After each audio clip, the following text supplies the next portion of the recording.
Hola a todos, ¿cómo estáis? Soy Cris Regatero y ya sabéis que en esta época de confinamiento, en los 40 en casa, queremos acercar los artistas a los fans y hoy nos vamos a meter en la casa de Dua Lipa para ver cómo está ella y cómo lo está llevando. So, hi Dua, how are you? How are you spending this lockdown?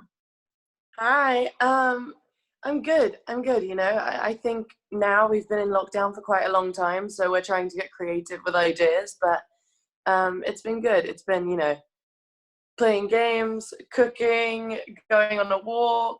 It's kind of the same thing every day, but we're trying to make it fun. Me too, I'm cooking a lot. Yeah, same. First of all, congratulations on your new album, Future Nostalgia. Thank you. Few weeks ago, you earned your first chart-topping record in UK. Number one, girl. Yeah, So congratulations. Thank you so much. I think you've made a brave decision because I know that releasing an album in the middle of this situation, it wasn't part of your plan. But I don't know if this is going to help somehow, but you have to know that your music was like a therapy for me. So thank you for your new music. I don't know if you think that music and arts are so important, are more important than ever in these times, don't you think? Yeah, I mean, you know, it was definitely a little bit of a difficult decision to decide whether I should put it out now or not.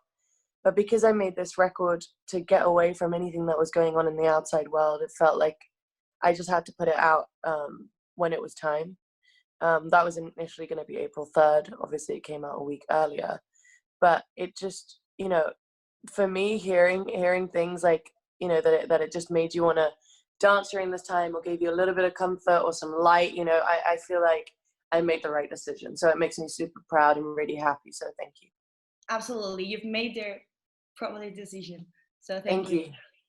Well, as I said, I love your album and the references to the 70s and 80s music scene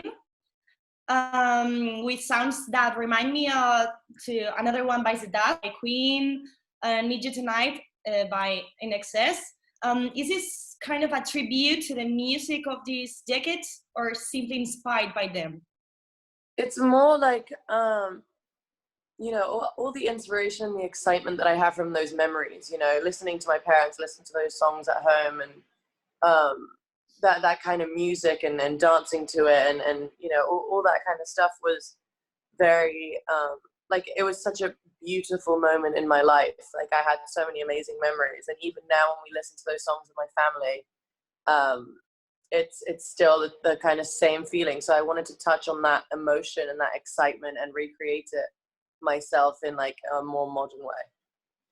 Talking about emotions, I think there is a strong girl power in this album. For example, the song "Boys Will Be Boys" has a lot to say about it. But how has your perception of feminism changed between your first album and Future Nostalgia, if it has changed, of course? I mean, my perception of feminism hasn't, you know, really changed. I still have exactly the same kind of like morals and feelings towards it. I think I just chose to speak a bit more about things that, you know, I feel like I'm affected by in an everyday basis, kind of. I felt like I just needed to speak about certain things that I feel like I talk about anyway on a daily basis, but that I never felt like I'd put into a song. And I wanted this album to show all sides of me. You know, I wanted it to be like a representation of who I am as a person and as an artist.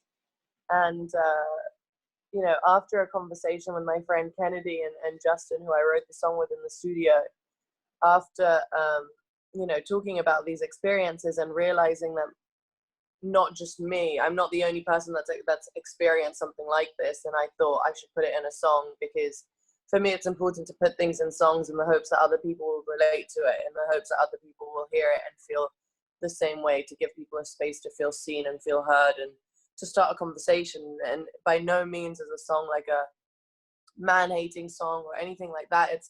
It's more just, you know, to start a conversation and to, you know, open up a discussion on how we can change the female experience, you know, growing up and the things that we do in order to like alter ourselves.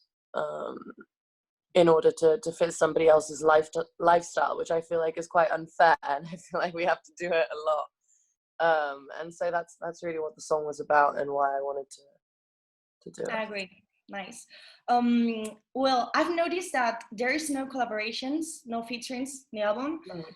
There's anything planned for the future? What about Rosalía, for example? Because everybody's like excited about a potential collaboration between you two.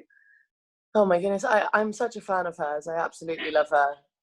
And she's a friend of mine, so we're in contact quite often. But you know, we just really haven't had the chance to get into the studio together. And I think for us, in order to be able to get a song, we have to go in the room together and like brainstorm, because I think it's very particular what I do and what she does at the same time. So we have to put our brains together and to make a song. So whenever I guess we can make that happen, whenever we can get in the studio together, I'm sure we'll come up with something. We just haven't had the opportunity to. I can't wait. But yeah, the album has no features, but I have worked with some artists, which you guys may hear some songs in the future, but we'll see. Speaking of Rosalía, I'd like to talk to you about Latin music, because it's getting stronger with Rosalía, with J Balvin, Karol G, with Tusa, and you're living in this music scene somehow. But how is this affecting or inspiring you in this Latin music? Well, you know, I absolutely love Latin music. I love Latin artists. For me, it's always exciting to get to, you know, I'm always just inspired by music of all genres. There's not a single genre that I don't, you know, love and appreciate and listen to.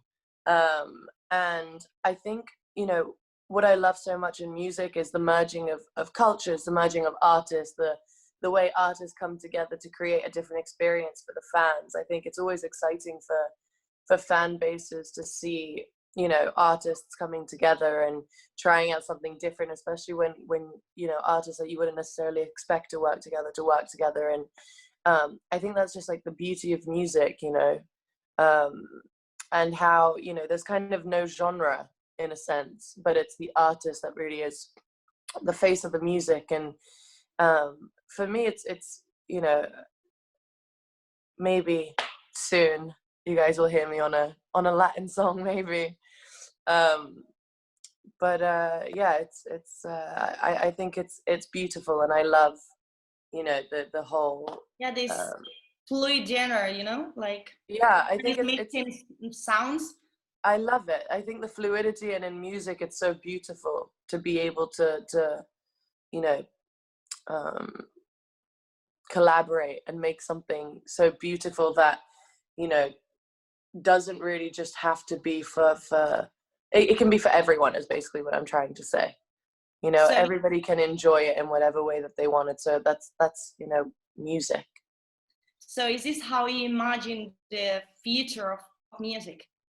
Yeah, absolutely. I think, you know, it's happening all the time, and I think that's what's so beautiful is it's constantly changing, and unexpected collaborations are happening, and it just makes it exciting, you know, for the artists and for the listeners and the fans. And you know, it's really fun, you know, and it's beautiful, and I'm such a fan of it.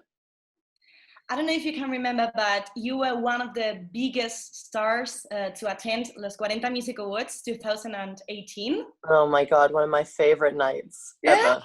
Oh, it was so your fun. Experience with us. Do you remember something memorable that night? Yeah, of course. I loved performing with Pablo Alborán, and doing the whole performance. And of course, I was so lucky I got to win some awards. And I actually remember that was the first time I met Rosalía, when like we were friends on social media, and I was listening to some of her early music, but you guys kind of made it possible for like that to happen. And it was just, yeah, it was an amazing and really fun night. And then I had to celebrate and take it back to my hotel and just have all my friends, and we just danced around and celebrated. It was a lot of fun. We had a great night. It was definitely one to remember. Yeah. So would you like to return, right? Absolutely. You're so invited. Oh, thank you. Thank you. I'll be back. And you recorded physical video in Barcelona, right? Yes, I did. Have you got any anecdote of the video you can tell us during your visit to Barcelona? Oh my God. I don't know, because honestly, I was there for 3 days. It was like a weekend. It was yeah, it was like a long weekend. I guess we arrived on like a Wednesday and then left on Monday or something like that. But anyway, I guess I'd been traveling for so long, and I was missing my family a little bit, and I was like, okay, I got to do this video, and then I'm gonna see my family. And it was actually really sweet. But when we arrived in Barcelona, we arrived really, really late, and I'm like so tired. I go up to my room, and I'm like trying to open the door, and the door just won't open. I'm like, what is going on? And I opened the door, and my parents had come to see me. And I just I burst into tears, and I was like, oh my God, this is amazing. And they came and stayed for the music video, and they came and stayed on set, and that was really nice. I hadn't seen them in a long time, and it really, really made it made my day. That was really special. And you know, getting to do it in Barcelona and just seeing all the dancers come together when we were in rehearsals was just like, I don't know, it was like a kind of choking moment. Like I felt like I wanted to cry because I hadn't seen so much energy in one room together. Like and the idea that it was for my music video was very mind-blowing and exciting. So I'm really grateful to every single one of the dancers that really just made that such a beautiful trip. And of course working with Lope, who's you know, just been making incredible videos, was such an honor, because I've just been such a fan of his for so long. Yeah, I mean, there's so many amazing moments from that shoot, and it's one of my favorite videos too. So yeah. Are your parents always with you? My parents? Yeah. No, I mean, when I travel, I'm always like traveling with my team and you know, with people that I work with. So sometimes when I get homesick, they are always taking care of this. they always come and see me, and it's always really nice. But I really didn't expect them to come to Barcelona and be with me, and that was really fun and special. So I loved it. Well, thank you, Dua, for being with us today. Thank you so much. Thanks for having me.